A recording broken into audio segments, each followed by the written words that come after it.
من الحاجات الحديثة طبعا اللي هي بنستخدمها في السيطرة على الفصل، طبعا ما ينفعش نزعق ونتفرج علينا كل الناس، بنستخدم حاجة اسمها الورم اب او التهيئة.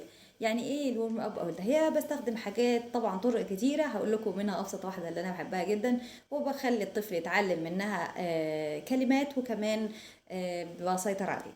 let's go. اول حاجة هقول للفصل كده stand up and let's go، يلا كده نلعب شوية.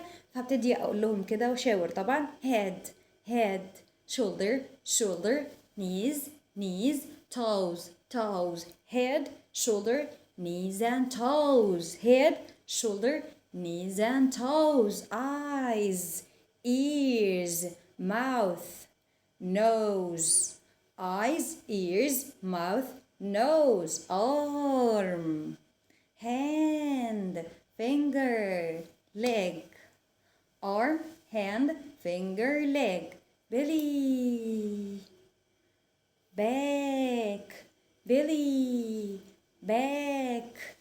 منها الطفل يتعلم البودي بارتس، ومنها يبتدي يعمل تمارين وكده، يبتدي تسيطر على الفصل، يبتدي الفصل يهدى شويه. طبعا في طرق تانية كتير ان شاء الله نقولها لكم في فيديوز تانية.